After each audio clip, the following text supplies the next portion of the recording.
As we know that the temporary resident visa या फिर TRV या फिर विजिटर वीज़ा कनाडा का खुलने वाला है। बिकॉज काफ़ी सारे लोगों के मेरे पास ये सवाल है कि Abhishek please tell me and guide me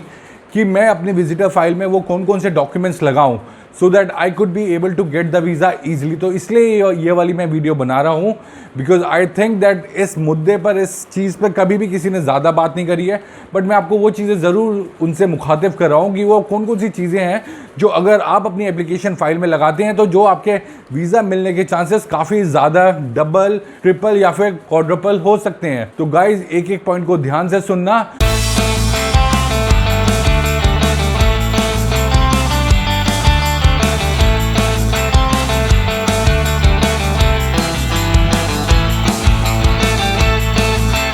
hello दोस्तों, ये वीडियो बनाते बनाते हो गई है 14 मिनट की।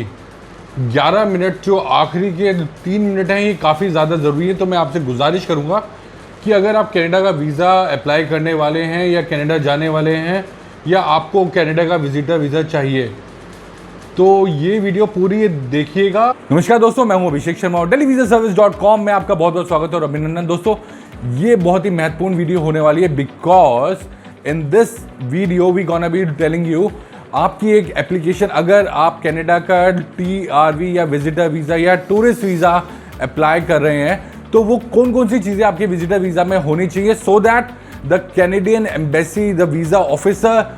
Should give you the visa without any problem. तो चलिए शुरू करते हैं। So first thing, in case if you have a sponsor in Canada. जी हाँ दोस्तों, अगर आपका कोई कनाडा में स्पॉन्सर है, चाचा, मामा, आया, अंकल, आंटी, कोई ब्रदर, कोई दोस्त, कोई कज़न ब्रदर, अगर कोई भी है अगर आपका कनाडा में जो कि रहता है तो आप ज़रूर उसको पहली चीज़ बोल सकते हैं कि यार मुझे स्पॉन्सर कर दे या मुझे एक इनविटेशन लेटर दे दे so that I could apply for the visa. और दोस्त, क्या होता है जब हम एक स्पॉन्सरशिप लेटर लगाते हैं तो जो कैनेडियन वीज़ा ऑफिसर उसको एटलीस्ट ये तो गारंटी हो जाती है there is someone who to take care of you when you are in Canada. या फिर आप किसी के साथ या किसी के घर पे रुकेंगे या फिर आप कहीं घूमने जा रहे हैं तो आपका किसी के ना किसी के साथ घूमने का सीन है। So that is a very important thing. और इसके अंदर आप अपने किसी को भी रिलेटिव को, अब हो सकता है अगर आपके रिलेटिव वहां पे they are on a permanent resident, they are on a work permit, they are the citizen of Canada, तो उनका कोई भी स्टेटस हो, जैसे अगर आपका कोई रिलेटिव है जो कि वहाँ पे स्टूडेंट है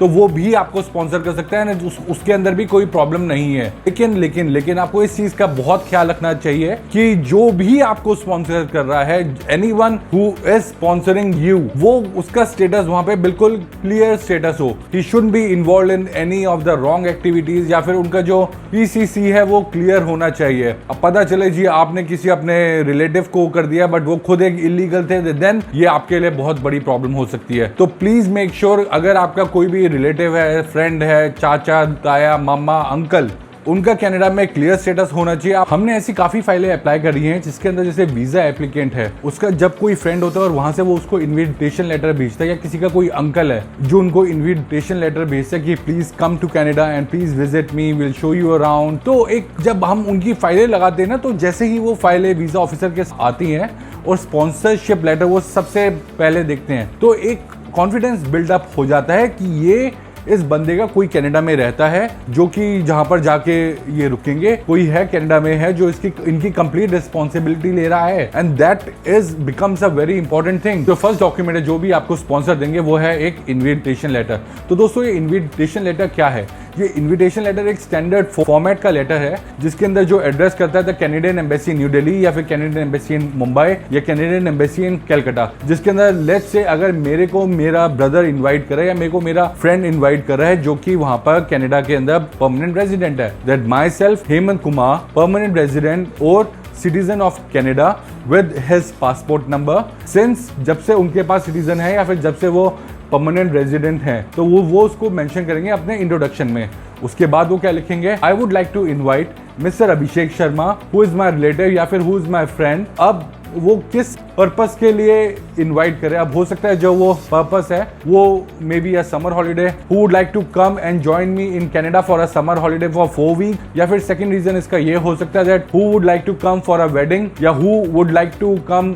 for a baby shower at a residence. तो वो किसी भी चीज़ के लिए, किसी भी पर्पस के लिए वो करेंगे। अब उसके जो लास्ट पार्ट है उस लेटर का वो ये होगा, during his stay he will be staying with me and I take complete responsibility during his stay in Canada for his accommodation, lodging and food.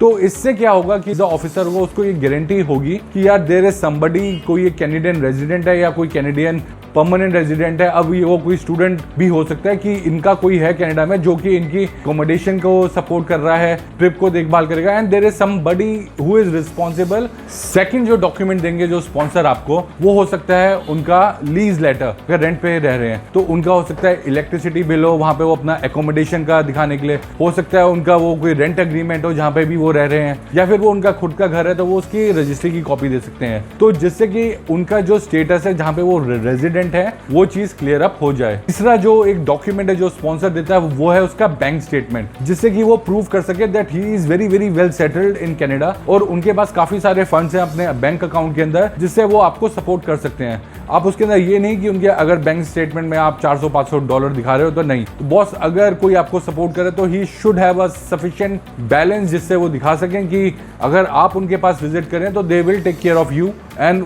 उनकी फाइनेंशियल स्टैंडिंग साउंड है। Core document जो आपके sponsor भेज सकते हैं आपको वो है अपने पासपोर्ट की कॉपी और अपने कैनेडियन वीजा की कॉपी। तो दोस्तों अगर जैसे कोई कनाडा में स्टूडेंट वीजा पे है तो वो क्या भेजेगा, एक तो अपना यूनिवर्सिटी का लेटर और उसके साथ साथ वो अपने पासपोर्ट और अपने स्टूडेंट वीजा की कॉपी सेंड करेगा। अगर आपके कोई स्पॉन्सर हैं जो कि वहाँ पे किसी वर्क कॉन्ट्रैक्ट पे हैं तो वो वहाँ पर अपना अपॉइंटमेंट लेटर दे सकते हैं, and depending situation to situation. So हो सकता है किसी स्पॉन्सर के लिए कुछ और सेट ऑफ डॉक्यूमेंट्स हो, बट मोटा मोटी ये जो ओवरऑल डॉक्यूमेंट स्ट्रक्चर जो एक स्पॉन्सरशिप में भेजते हैं वो पहला है इन्विटेशन लेटर, दूसरी है उनकी bank statement to show he has got sufficient fund, तीसरा हो सकता है उनका अपॉइंटमेंट लेटर, चौथा हो सकता है उनका कॉलेज का लेटर अगर वो एक स्टूडेंट है, फिफ्थ डॉक्यूमेंट हो सकता है उनका रेंट एग्रीमेंट या उनके घर की रजिस्ट्री, उनका electricity bill just to prove his residence. उसके बाद जो सेकंड डॉक्यूमेंट है जो आपको अपने पासपोर्ट में चाहिए या फिर जो आपके अपनी एप्लीकेशन में अटैच करना है वो है आपकी ट्रैवल हिस्ट्री। गाइस ऐसा नहीं कि फ्रेश पासपोर्ट पे वीजाज नहीं मिलते, यस फ्रेश पासपोर्ट्स पे आराम से वीजा मिलते हैं, हमने काफी सारे केसेस में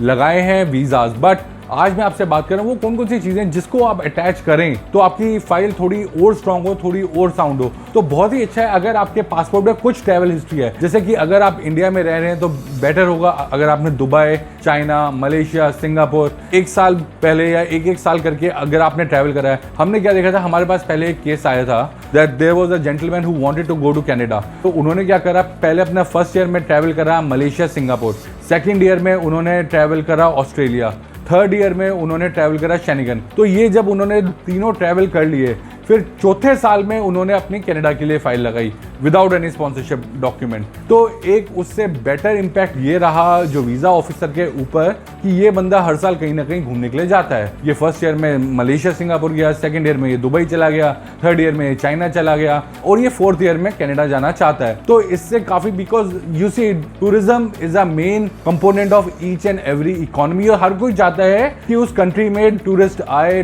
टूरिस्ट का इन्फ्लो हो, होटल सेल आउट हो, जितने भी एक्टिविटीज हैं वो हो, तो इसी चीज के लिए। तो ये मेरी सेकंड एडवाइस होगी, to have some travel history with your application. तीसरा जो सबसे इंपॉर्टेंट पॉइंट है वो है फाइनेंशियल रिसोर्सेज। अब फाइनेंशियल रिसोर्सेज का क्या मतलब है? फाइनेंशियल रिसोर्सेज कि वो कौन कौन से रिसोर्सेज है जहां से आपको फाइनेंस आता है। अब एक वीजा ऑफिसर ये क्यों जानने में इंटरेस्टेड है कि आपको पैसा कहां से आता है, जिससे कि वो ये इस चीज पे निष्कर्ष निकाल सके कि आप फाइनेंशियली स्टेबल हैं और फाइनेंशियली साउंड है। तो बॉस हर कोई आज के टाइम पर ये जानना चाहता है कि आप फाइनेंशियली कितने स्टेबल है, कितने साउंड है। अगर आप कनाडा जाते हैं तो आप अपने आप को फाइनेंशियली सपोर्ट कर पाएंगे, क्या आपकी जेब में उतना माल है कि आप कनाडा जा पा रहे हैं या फिर आप घूम सकेंगे, या वहां पर जाके कितना खर्चा करेंगे। तो ये सारी चीजों की जो जानकारी होती है ये होती है आपके फाइनेंशियल रिसोर्सेज या फाइनेंशियल अर्निंग्स को देख के। तो जस्ट फॉर एग्जांपल अगर आप एक बिजनेसमैन हैं तो अब वो कौन कौन से डॉक्यूमेंट्स दे सकते हैं कि जिससे कि पता चले आप फाइनेंशियली साउंड है, फाइनेंशियली स्टेबल है। उसके अंदर आप अपनी कंपनी की, अगर आप बिजनेसमैन हैं, अगर आप प्रोप्राइटर हैं, अगर आप किसी प्राइवेट लिमिटेड कंपनी में डायरेक्टर हैं या कुछ भी है, तो आप क्या करेंगे, आप अपनी कंपनी का एक तो रजिस्ट्रेशन सर्टिफिकेट देंगे, आप अपनी कंपनी की 3 साल की इनकम टैक्स रिटर्न्स देंगे, उसके अलावा आपकी कंपनी का अगर जीएसटी नंबर या एमएसएमई रजिस्ट्रेशन है वो देंगे। उसके साथ आप क्या लगाएंगे, अपनी कंपनी की 6 मंथ्स की बैंक स्टेटमेंट, कोई भी कॉन्ट्रैक्ट है या किसी भी चीज के आप जीएसए हैं तो उसका आप एक रजिस्ट्रेशन सर्टिफिकेट लगाएंगे। अब इसमें आपको अपने जो पर्सनल डॉक्यूमेंट्स हैं उसको भी लगाने की बहुत ज्यादा आवश्यकता है। आप अपने पर्सनल डॉक्यूमेंट्स में कौन कौन से डॉक्यूमेंट्स लगा सकते हैं, अपनी बैंक स्टेटमेंट, अपनी इनकम टैक्स रिटर्न्स, अपने फिक्स डिपॉजिट्स। उसके अलावा अगर आप कहीं जॉब करते हैं, let's say if you are employed somewhere, तो आपको क्या क्या लगाना है, एक तो आप जिस कंपनी में जॉब कर रहे हैं उससे आपको एक जरूरत है एनओसी लेटर की, जिससे कि आप स्टेट कर सके कि आप छुट्टियों पे जा रहे हैं और आपकी कंपनी को कोई ऑब्जेक्शन नहीं है आपकी छुट्टियों पे जाने पे। इसके अलावा आपको क्या करना है, अपनी कंपनी से एक अपनी सैलरी स्लिप लेनी है जो पिछले 6 महीने की है, अपनी 6 महीने की बैंक स्टेटमेंट जिससे कि आप प्रूफ कर सके कि आपके अकाउंट में इतना फंड्स आता है। हो सकता है आप अपनी कंपनी का कुछ और भी डॉक्यूमेंट, अपना छुट्टियों का लेटर या प्रोविडेंट फंड भी लगा सकते हैं जिससे कि आपकी फाइनेंशियल स्टेबिलिटी लगे। काफ़ी सारे लोग इसके अंदर एक चार्टर्ड अकाउंटेंट की स्टेटमेंट का भी यूज़ करते हैं जो उसके अंदर सीए का नेटवर्थ रिपोर्ट कहती है जिसे, तो उसके अंदर आपका क्या क्या आता है कि बैंक बैलेंसेस कितने हैं, आपके लिक्विड अकाउंट में कितने हैं, आपके पास फिक्स एसेट्स कितने हैं, आपने कितनी इंश्योरेंसेस करवाई हुई हैं। तो बॉस मोटा मोटी ये है फाइनेंशियल रिसोर्सेज की आपकी जेब में रुपए कितने हैं, ये आपको वीज़ा ऑफिसर को बताना है। अब काफ़ी सारे लोग इसके अंदर अपनी प्रॉपर्टी, रियल एस्टेट्स, ये सारी चीज़ें भी दिखाते हैं, तो हर एक चीज़ के लिए इन्हीं सारी चीज़ों का उपयोग होता है। अगर आप अच्छे अपने फाइनेंशियल रिसोर्सेज दिखाते हैं तो इसका क्या मतलब बनता है वीज़ा ऑफिसर के लिए कि ये बंदा फाइनेंशियली सेटल्ड है, इसे कनाडा जाकर ना तो जॉब करने की ज़रूरत है, ना ही कभी जॉब ढूंढेगा, ये जिस काम के लिए जा रहा है उस काम को करके ये वापस आ जाएगा। और ये सारी चीज़ें कॉन्फिडेंस पैदा कर देती है वीज़ा ऑफिसर के अंदर कि वो आपको visa they. Last but not the least, चौथी सबसे बड़ी ज़रूरी जो चीज़ वो ये है कि अगर आप किसी भी ट्रैवल एजेंट से या किसी भी अपने रिलेटिव से अपनी फाइल प्रिपेयर करवाते हैं, अगर आप अपने वीज़ा फॉर्म भरवाते हैं, तो guys please make sure that all of the information, जितनी भी आपने इंफॉर्मेशन फिल करी है वो सारी इंफॉर्मेशन करेक्ट हो। अगर आपका कोई प्रीवियस रिफ्यूजल है, अगर आपने यूएस एम्बेसी से पहले आप कभी रिफ्यूज है कनाडा वीज़ा के लिए, तो उसके अंदर एक स्पेशल कॉलम है कि आपका कब कब रिफ्यूजल है वो आपको मेंशन करना होगा। उसके अलावा अगर आपने पीआर स्टेटस के लिए कभी भी कनाडा में अप्लाई करा है तो उसका भी कॉलम है कि even if you have had, अगर आपका पीछे कभी भी आपके पास परमानेंट रेजिडेंसी थी कनाडा की और उसके बारे में भी वो आपसे डिटेल मांगेगा। उसके अलावा आपने अगर अपने कवरिंग लेटर के अंदर, अपने फाइनेंशियल स्टेटस के अंदर, आई होप कि you don't make any mistakes and just try to be loyal and legal, तो that is what is been expected. तो आपको ये करना है कि अपनी साइड से सारी प्रॉपर इंफॉर्मेशन देनी है। अगर आप वीज़ा फॉर्म किसी और से भरवा रहे हैं तो उस वीज़ा फॉर्म को आपको ढंग से चेक करना है कि जिस बंदे ने भी आपकी इंफॉर्मेशन दी है वो क्या ठीक दी है। आप जो से भी फ़ोन नंबर उसमें मेंशन करें, जो भी अपने बारे में जिस भी चीज़ के बारे में आप मेंशन करें वो सारी चीज़ें आपकी करेक्ट इन्फॉर्मेशन हो। क्योंकि चक्कर की बात यह है कि अगर बाई चांस आपने कोई गलत इन्फॉर्मेशन फिल करी और वो उनके नोटिस में आ गई तो आपके पास सीधा 5 ईयर्स का बैन लग जाएगा and after which you won't be able to apply for a Canada visa for the next 5 years. और उसके अंदर आप चाहे कोई भी एक्सप्लेनेशन दे दो कि जी ऐसे गलती हो गई, वैसे गलती हो गई, they won't hear to you. And generally cases में ये देखा गया है कि अगर किसी के ऊपर 5 साल का बैन लग जाता है तो वो बैन नहीं हटता। तो गाइज इस चीज़ का भी ख्याल रखना। इसके अलावा भी अगर आपका कोई भी सवाल है, आपके जहन में अगर कोई भी सवाल है तो वो कमेंट सेक्शन में मेंशन कर देना so that we can reply you on the same. And ये वीडियो अच्छा लगे तो इसे लाइक करना, और अगर आप ये वीडियो फेसबुक या यूट्यूब पे देख रहे हैं तो इस वीडियो को लाइक करना, और यूट्यूब पे देख रहे हैं तो वो लाल जो बटन है सब्सक्राइब का दोस्त उसको क्लिक कर देना so that we get motivated to make such kind of videos for you again and again. तब तक के लिए बाय बाय, टेक केयर, शबा खैर। Abhishek signing of.